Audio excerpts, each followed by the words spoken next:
성찬이 있는 금요철야 예배에 오신 우리 바이샘 모든 성도분들 환영하고 축복합니다.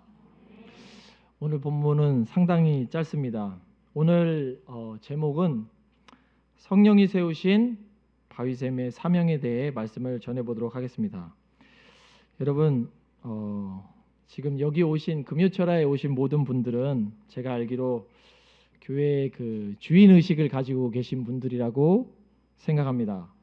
바이샘 교회를 책임지시려고 리더의 직무를 맡고 여러 가지 교사로, 샘지기로 여러 가지 직책으로 하나님 앞에서 섬기시고 주님 앞에서 몸부림치는 분들임을 제가 알고 있고 또 그래서 제가 감사의 말씀을 하나님과 또 여러분 앞에 드립니다. 성도를 책임지는 이 거룩한 부담감이 있다라는 게 그것을 사명으로 받았다는 것은 참 쉽지 않은 일 같습니다. 그럼에도 불구하고 그 일을 내가 할 수 없기에 오늘 이 자리에 나와서 기도하면서 몸부림치는 우리 바이샘의 모든 성도 여러분 진심으로 축복합니다. 여러분들 혹시 리더가 아니더라도 이 자리에 이렇게 오신 분들 멀리 이곳까지 말씀을 들으러 오셨다는 것 자체가 하나님 기뻐하시고 또 그 심령 안에 하나님께서 역사하실 줄로 믿습니다. 특별히 오늘 성찬이 있는 예배입니다. 우리가 다시 한번 보여지는 말씀, 예수님의 몸, 이게 빵이죠. 그리고 예수님의 보혈의 피, 포도주로 저희들이 이렇게 표현합니다. 그것을 통해서 우리의 삶에 무너진 부분들, 그리고 혹시 우리 삶 가운데 회복되어야 되는 부분이 있다면, 내적으로 외적으로 우리 마음과 심령 가운데 상처난 부분이 있다면 주님께서 오늘 주님의 몸 대신 그 몸을 친히 찢으시고 그 피를 흘리셔서 우리를 회복하고 정결케 하고 새롭게 하는 놀라운 은혜가 있게 될 줄로 믿습니다. 그래서 하기 전에 먼저 말씀을 들어야 합니다. 먼저 이 작업이 있기 전에 하나님의 말씀을 듣고 우리 내면을 살펴야 합니다. 그래서 이제 고린도전서에서도 이제 그렇게 나오는데 우리 내면을 살피고 주님의 살과 피를 그 살과 피와 우리는 부족하고 연약하지만 믿음으로 연합하는 것입니다. 믿음으로 연합해서 그렇게 하나님 앞에 믿음으로 연합이 될 때에 우리에게 진정한 회복과 또 생명의 역사들이 우리의 삶 가운데 오늘 이 시간부터 또 새롭게 일어나게 될 줄로 믿습니다. 오늘 첫 번째 말씀 먼저 제가 드리겠습니다. 첫 번째 오늘 말씀은 바울이 바나바와 함께 1차 전도 여행을 시작하는 바로 그 시점입니다. 사도행전 13장 시작하는 바로 시작점입니다. 사실 지금 시대에는 사도라는 개념은 사라지고 없습니다. 그 직책이 없어졌습니다. 하지만 우리가 속해 있는 모든 영역에서 날마다 예배 후에 우리가 보내지잖아요. 하나님께 부름을 받아서 이곳에서 예배하고 하나님을 만나면 그곳에서 끝나는 것이 아니라 우리가 보냄을 받은 자가 되는 것입니다. 그래서 사실은 영적인 사도적인 개념은 우리의 마음과 심령에, 즉 제자라면 누구나 마음과 심령 안에는 보내심을 받았다라는 의미가 어파슬에서 사도라는 직책이거든요. 우리는 영적인 사도의 직책을 우리 마음과 심령에, 제자라면 누구나 다 가져야 될 줄로 믿습니다. 그것이 우리의 사명입니다.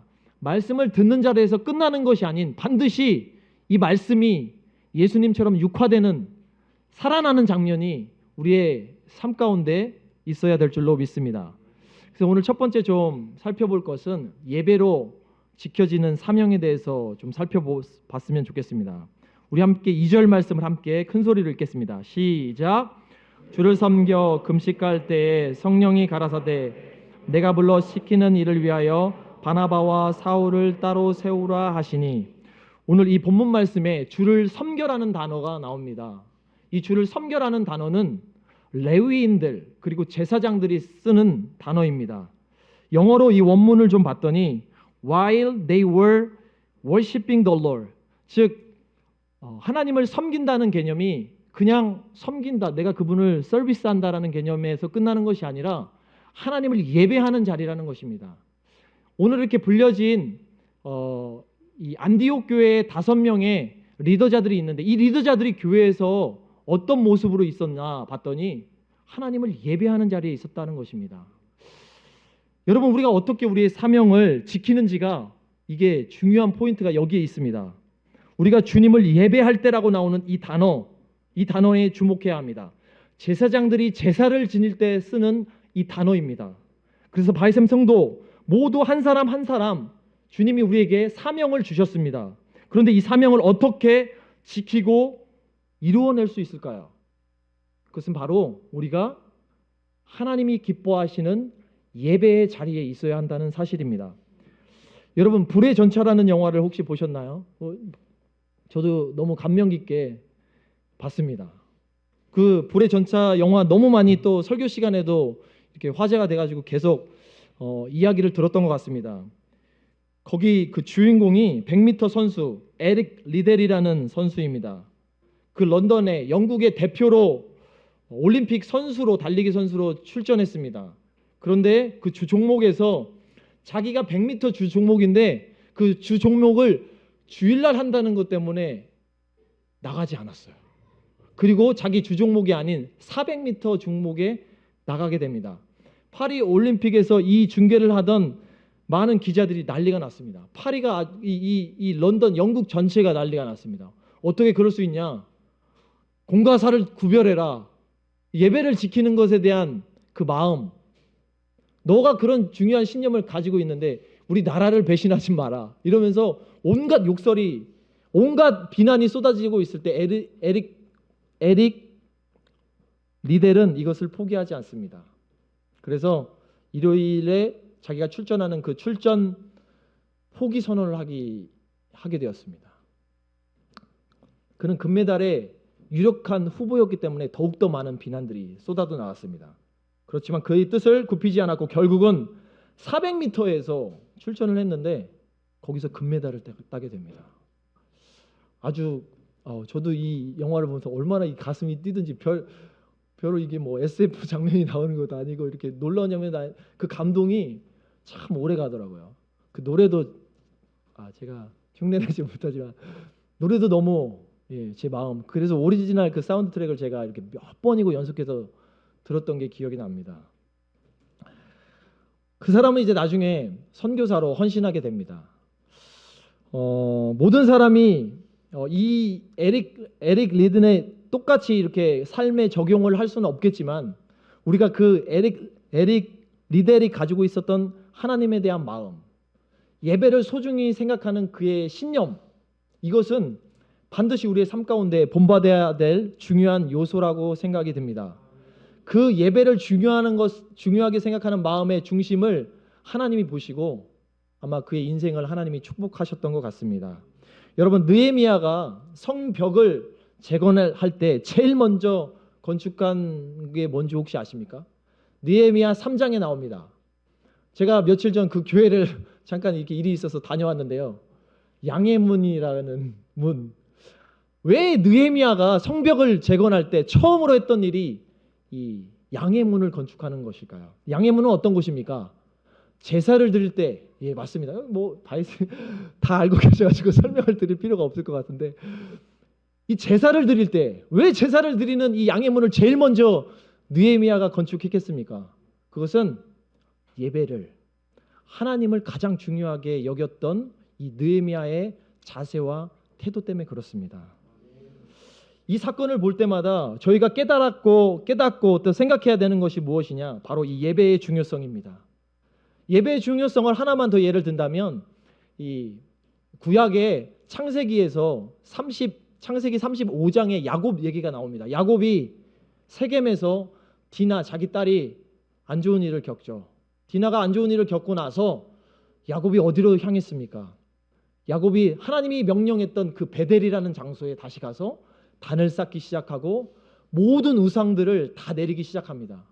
그 예배의 장소에 모였을 때 이 야곱에게는 새로운 희망과 새로운 또 그 사명이 마음과 심령 가운데 불일 듯 다시 일어나서 하나님을 예배하고 찬양하는 야곱으로 다시 변하고 그들의 가정이 또 새롭게 된 줄로 믿습니다. 예배에 승리하는 것은 리더가 우리 바이샘의 모든 여기 계신 청년부, 장년부, 중고등부, 유초등부 할 거 없이 만약에 리더라면 하나님의 영혼을 책임지는 위치에 자기가 있다고 하는 사람들은 반드시 이 예배의 자리를 소중히 생각하고 이 예배의 자리를 지키셔야 합니다. 이 사명, 예배의 자리의 사명을 지키고 완수할 수 있는 길은 과연 뭘까요? 과연 예배의 성공이 뭘까요? 여러분 가끔 예배에 오셔서 졸음을 참지 못하시는 분들이 계십니다. 제가 이 설교를 사실 잘 못하는데 한강수사님이 미리 저보다 더 센 걸 해주셨어요. 유두고 졸아서 떨어져 죽었다. 그 제가 담대히 또 전할 수 있게 되었습니다. 여러분 이 졸음이라는 게 참 이게 쉽지 않습니다. 저도 너무나 지치고 피곤한 상태에서 하나님의 말씀을 들으러 이곳까지 나오신 여러분들을 너무 주님의 이름으로 축복하고 환영하고 하나님도 정말 기뻐하십니다. 그런데 이거 생각해 보십시오. 방금 에릭 리델 얘기를 했는데 에릭 리델이 올림픽 포기하고 예배에 왔어요. 근데 거기서 졸았어요. 어떻게 될까요? 방송에서 아마 난리가 났을 것입니다. 그렇게 중요한 올림픽을 포기하고 예배의 장소에 나왔는데 이 장소에서 졸았다. 이렇게 가능합니까? 가끔 참 돈이 아까울 때가 있는데 우리 아이들을 데리고 기회가 돼서 10만 원짜리 뷔페에 갑니다. 10만 원짜리 뷔페에 갔는데 우리 어른들은 맛있게 먹었죠. 그런데 아이들은 아이스크림만 잔뜩 먹습니다. 10만 원짜리 뷔페에 가서 아이스크림으로 배를 채우고 나오지 않는 저와 여러분 되시기를 주님의 이름으로 축복합니다. 참 제가 이 아이스크림으로 배부르는 저희 아이들을 보면서 다시 갔다 와라고 말하고 싶었지만 이미 배가 불러서 어쩔 수 없었습니다. 여러분 결단해야 합니다. 그래서 제가 팁을 좀 드릴게요. 제가 했던 방법입니다. 사실 4개월만 투자하십시오. 졸리면은요 예배 자리에 일단 앉질 마세요. 뒤에 서 계세요. 사실 제가 예배 드릴 때 이렇게 이 필리핀에서 예배 드릴 때 막 춤추고 이렇게 난리를 치니까 사실 뒤에서 이렇게 서서 예배도 드리지만 몇 년 동안 서서 드렸던 것 같아요. 앉아서 드렸던 적이 거의 없습니다. 그 바이샘에 와서도 별로 이렇게 조금 어색하더라고요. 그래서 서서 드렸던 경우가 보기보다 많습니다. 저도 참 이게 육체적인 이 피로를 참지 못하는 스타일인데 4개월 동안 그렇게 서서 예배를 드린 다음부터는 졸음이 사라졌어요. 근데 이게 보니까 그 시간 그 장소에 내가 만약 깨어있기를 작정하고 있으면 저절로 사라져요. 이게 습관이 돼서 그래요. 사실 이 큰 문제가 아닙니다. 사실 그러니까 여러분들이 작정하고 하나님의 말씀을 듣는 데 집중하시는 저와 여러분 되시길 주님의 이름으로 축복합니다. 다시 한번 예배의 성공이 무엇일까? 다시 한번 고민해보고 생각해봅니다. 저는 예배를 통해서 십자가의 원리를 다시 한번 깨닫고 자신의 마음의 깊은 곳, 아픔이 있죠. 상처가 있죠. 들여다보기 싫죠. 그 장소를 내 예배를 통해서 하나님을 만나면서 내 마음의 심령 안에 있는 그 불편한 곳을 반드시 봐야 합니다. 예배의 성공을 사람들이 착각하는 경우가 참 많습니다. 뭐가 예배의 도대체 성공입니까? 예배 잘 드리고 손 들고 찬양하고 눈물 흘리고 감동 조금 받고 나와서 물론 감동 받는 거 중요합니다. 그리고 그 전에 예배를 졸리게 하는 목회자도 책임이 있습니다. 저도 노력하겠습니다. 여러분도 노력해 주세요. 그렇지만 어쨌든 이 예배를 살리는 것, 이 예배에 성공한다는 게 도대체 뭡니까? 그냥 감동 조금 받으면 예배에 성공하는 것입니까? 여러분 거기에 속으면 안 돼요. 예배에 참석하면 예배에 성공한 것입니까? 여러분 예배에 성공했다라는 개념을 예배를 본 걸로 착각하시면 큰일 납니다. 예배에 성공했다는 것은요 십자가의 원리를 복음의 말씀을 통해서 새롭게 깨닫고 내 마음의 깊은 곳에 있는 어두움과 혼돈과 그리고 해결되지 않는 수많은 문제를 다시 한번 보는 겁니다. 반드시 그것을 봐야 돼요. 예배 때 그것을 보지 못하면 절대로 예배에 성공할 수가 없습니다. 그것을 보지 않고 가기 때문에 예배에 실패하는 것입니다. 그것을 보는 것으로 예배의 성공이라고 말할 수가 없어요. 왜냐하면 그것은 50%만 또 보게 된 거예요. 예배의 성공이라고 하면요, 그 예배의 순간에 자기의 그 아픔과 어려움과 힘듦과 참회를 보고 주님 어떡하죠? 이 문제를 해결할 수 있는 것은 제 힘과 지혜에는 없습니다. 주님 저와 함께하여 주십시오. 성령님 제 일상 가운데 날마다 동행해 주십시오 라고 고백하고 하나님 함께 무릎 꿇는 자, 거기까지 가야 합니다. 처절함을 보고 예수 그리스도의 십자가의 사랑으로 다시 한번 그분께 나의 부족하고 연약함을 완전하게 맡기고 내 주인이 주님이십니다. 주님 해결해 주십시오. 제가 몸부림치겠습니다.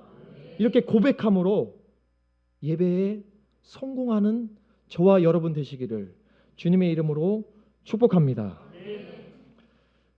순종으로 몸부림치는 것을 결정해야 합니다. 그렇게 끝나는 것으로 또 머무르지 않고 그 상태에서 내 마음의 심령에 주님 순종하겠습니다. 왜 사람들이 예배를 드렸는데도 변화되지 않을까? 왜 계속해서 예배의 성공을 말하는데 그대로일까? 내 모습 10년, 5년, 3년, 1년이 지나서 수없이 변하는 사람들이 많은데 왜 나는 변하지 않을까? 여러분 예배에 성공하셔야 합니다. 반드시 자기를 보시고 십자가에서 무릎 꿇고 내 주인 되신 주님을 정말로 외치시는 저와 여러분 되시길 주님의 이름으로 축복합니다.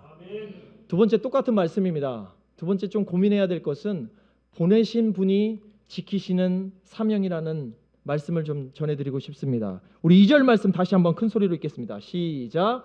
주를 섬겨 금식할 때 성령이 가라사대 내가 불러 시키는 일을 위하여 바나바와 바울을 따로 세우라 하시니.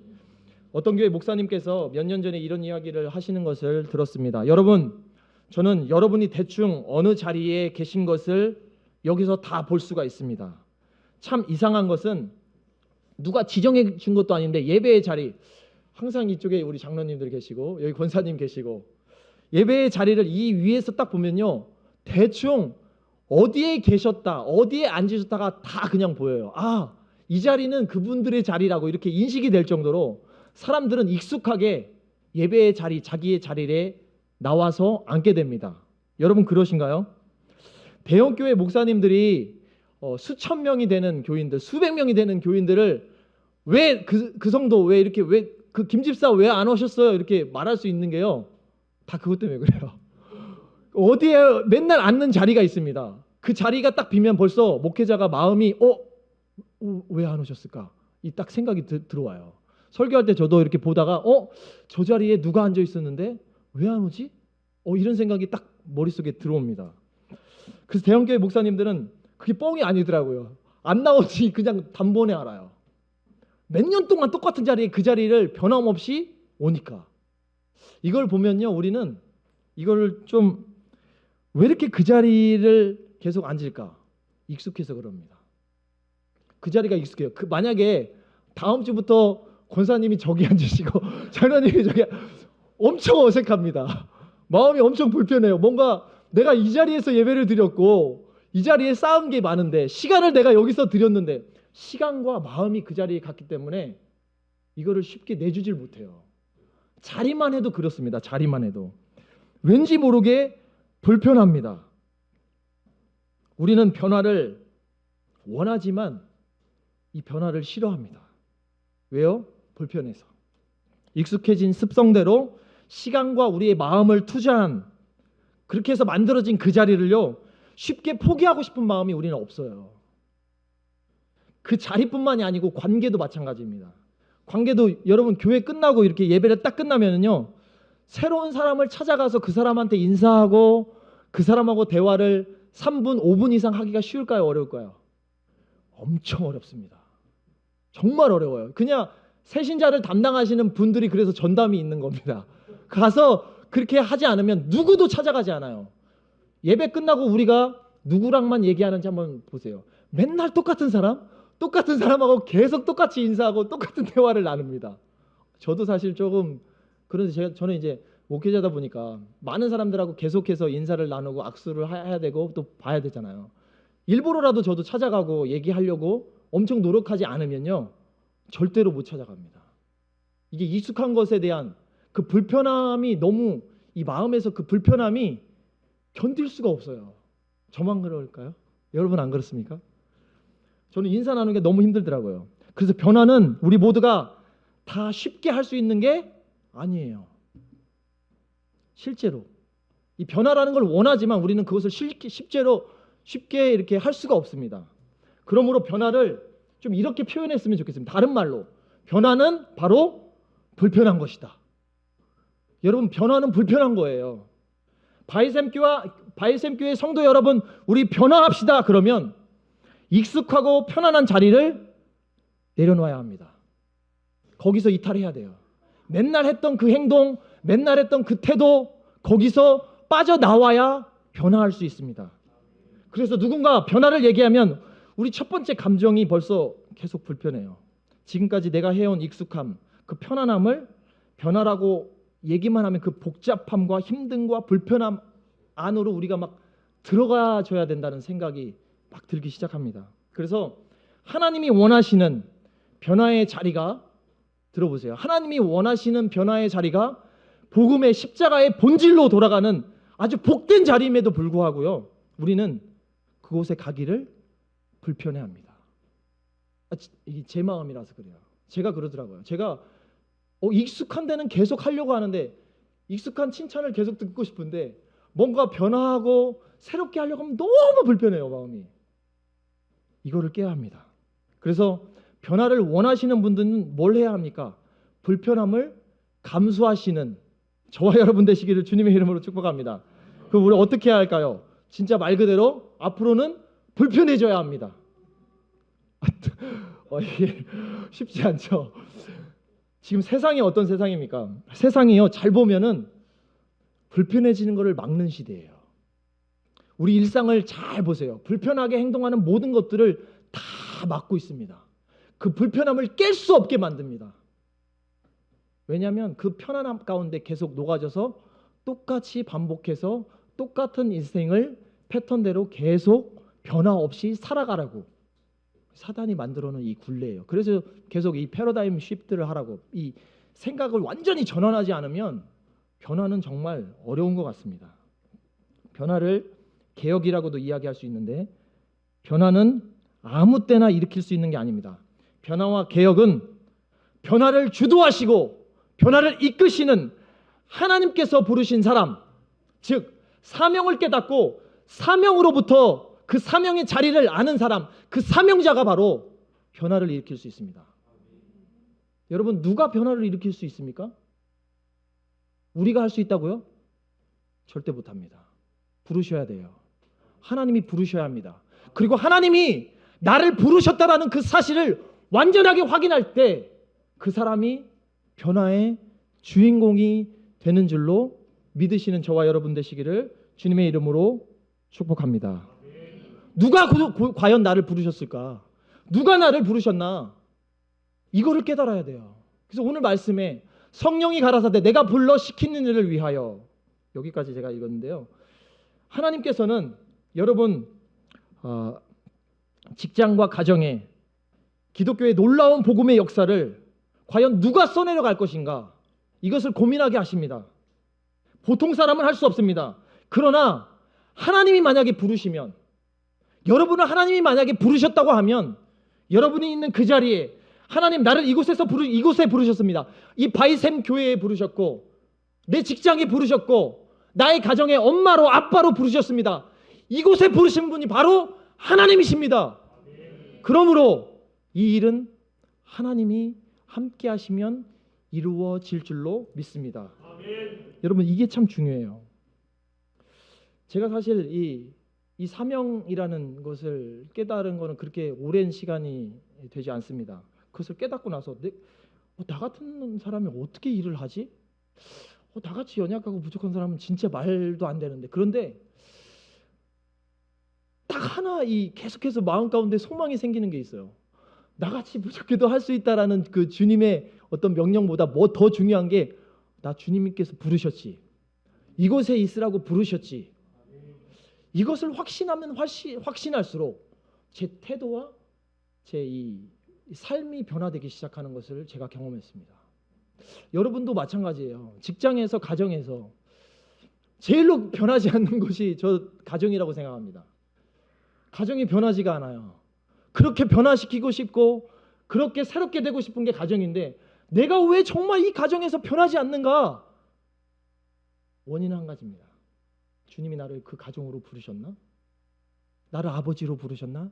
나를 그 딸로, 아들로, 자녀로 부르셨나? 나를 아내로, 아내로, 엄마로 부르셨나?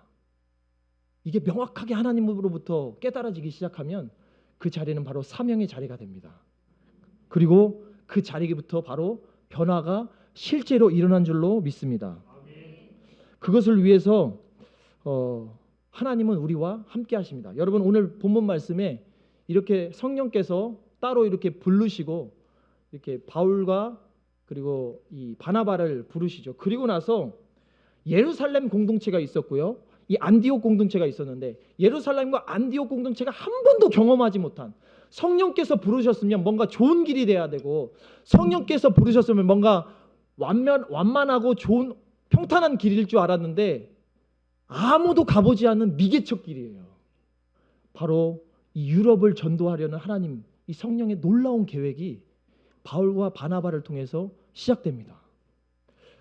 여기에 만약에 바나바와 바울이 이 성령께서 자기를 부르신 걸 모르고 순종하지 않았다면, 그 속해 있던 공동체가 기도하지 않았다면, 유럽이 만약에 복음을 듣지 않았다면 어떻게 한국이 복음화될 수 있겠습니까? 그 사명을 깨달은 자에게는 반드시 변화라는 놀라운 은혜가 찾아오게 되는 줄로 믿습니다. 교회에 성령께서 바이샘 여러분을 부르셨습니다.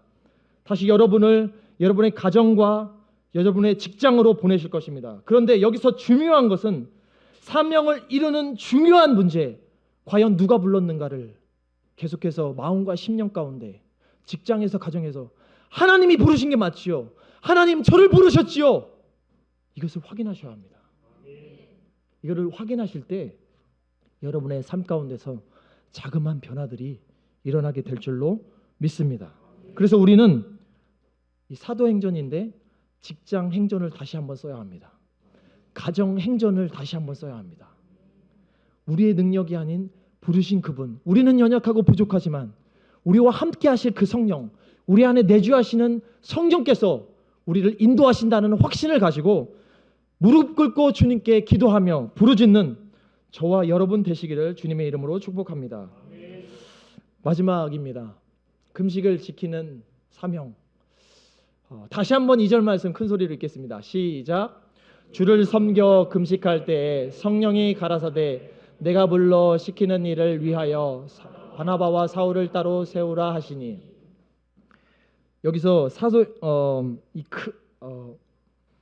금식하며 이 기도했다라는 이 성경 구절이 나오는데요. 이 사도행전 11장 26절의 말씀을 보니까요. 안디옥 교회가 생기고 나서 안디옥 교회에는 무슨 일이 있었나 봤더니 바울과 바나바, 바나바가 먼저 가서 그 교회를 섬겼고 그 교회에 하나님이 역사하신 성령의 놀라운 역사 때문에 아주 기뻐하면서 바울을 데리고 와요. 그리고 그 교회에서 가르쳐요. 1년간. 그랬더니 큰 무리, 우리 뭐 100명, 200명 가지고는 큰 무리라고 안 하겠죠. 수백 명, 아마 수천 명이 될지도 몰라요. 큰 무리를 가르쳤다고 합니다. 말 그대로 큰 부흥이 있었다는 거예요. 안디옥 교회에 아주 큰 부흥이 엄청나게 일어나고 있는 시점입니다. 이때 그들이 뭐 했나? 바로 예배했습니다. 항상 이 공동체 리더들은 예배를 멈추지 않았고 그리고 자기가 부른 그 사명의 자리를 계속해서 되새기고 있었습니다. 그런데 중요한 것은 여러분 금식기도 언제 합니까? 저는 금식기도를요 비상시에 최후의 수단으로 여러분 그렇게 생각하지 않으십니까? 수련회가 다음 달이다. 그러면 이제 한 달 계획을 짜가지고 이제 시작해야죠. 그동안 좀 쉬었다고 하면 기도도 다시 한번 시작해야죠. 다시 한번 새롭게 가야죠 하면서 이제 시작합니다. 시작하는데 그 수련회가 주님의 은혜 가운데 잘 끝났습니다. 그러면 우리 뭐 하죠? 감사합니다, 주님. 이제 우리에게 금식이 종료되었음을 주님의 이름으로 선포하고 마음껏 먹겠습니다. 이게 보통 우리의 자세와 태도인 것 같습니다. 저도 똑같습니다. 저도 참 오랫동안 금식했어요. 그렇지만 이 딱 끝나면 벌써 이게 마음이 쫙 누그러지는 게. 근데 이제 희한한 거는 이 안디옥 교회는 달랐다는 거예요. 부흥이 막 일어나는 시기였어요. 별로 큰 문제가, 특별히 문제가 없었습니다. 안디옥 교회. 계속해서 사람들이 부흥하고 마치 이 바이샘 교회의 지금 역사들처럼 날마다 새로운 사람들이 오고 날마다 부흥의 역사들이 진행되고 있는데 웬 금식? 이렇게 좋은데 웬 금식? 여러분, 금식이 뭘 의미한다고 생각하십니까? 최후의 수단, 비상사태? 저는 금식을 깨어있는 공동체라고 표현하고 싶습니다. 여러분, 금식한다라는 게 사실 쉽지 않은 거는 여러분도 잘 알고 계시지요. 그런데 금식해서 하려고 하는 중요한 게 뭡니까 도대체? 왜 금식합니까? 큰 문제를 해결하려고 금식하는 것도 물론 있지만 더 본질적으로는 뭐 때문에 우리가 금식합니까? 하나님의 성령의, 우리의 내면과 우리의 심령에, 우리 교회에 말씀하시는 주님의 음성을 듣기 위해서, 명확하게 그분의 음성을 분별하기 위해서. 지금 시대의 교회에서 별로 이렇게 나쁜 짓 하는 사람 그렇게 많지 않아요. 무엇이 중요한데, 무엇이 더 소중한데, 그 두 개를 분별하지 못해요. 둘 다 선한 일이에요. 둘 다 소중한 일이에요. 근데 그거를 분별하지 못해요. 뭐가 더 하나님이 기뻐하시는 일인지. 그것은요, 깨어 있어야 가능합니다. 날마다 주님의 음성을 듣고 깨어 있는 저와 여러분 되시기를 주님의 이름으로 축복합니다. 그러면 왜 깨어 있죠? 그게 사람들이 이렇게 깨어 있으십시오. 아멘. 깨어 있습니다. 뭐가 또 깨어 있는 거죠? 도대체 뭐가 깨어 있는 겁니까? 주의 음성에 민감한 거, 그거 어떻게 깨어 있는 거죠? 조금 더 구체적으로 들어가면 이게 결국은 뭔 얘기냐면요. 결국은요, 우리의 내면을 살펴봐야 된다는 거예요. 우리의 마음의 심령의 상태가 지금 하나님과 친밀함을 가지고 있는가? 내가 깨어 있는가? 그것은 내가 과연 하나님을, 물론 선하고 좋은 일을 참 많이 했을 수 있어요. 그렇지만 그 중에서도 내가 오늘 하루 이 한 시간, 이 중요한 시간에 내가 하나님을 부르짖고 있고 하나님께 내 영혼을 맡기고 있고, 그분이 지금에도 별로 중요하지 않은 이 시간 같은데도 하나님이 여전히 나의 주인이신가? 여전히 하나님과 나는 하나인가? 그게 중요합니다. 그게 깨어 있어야 돼요. 근데 제가 말씀을 듣고 말씀을 이렇게 제가 묵상하면서도요, 후닥닥닥닥 이렇게 막, 사실 그 바이샘 청년부에 지금 뭐 새벽에 제가, 새벽은 아니고요, 아침에 이렇게 큐티를 몇 개 이렇게 해가지고 계속 올리는 일을 하고 있어요. 영상으로.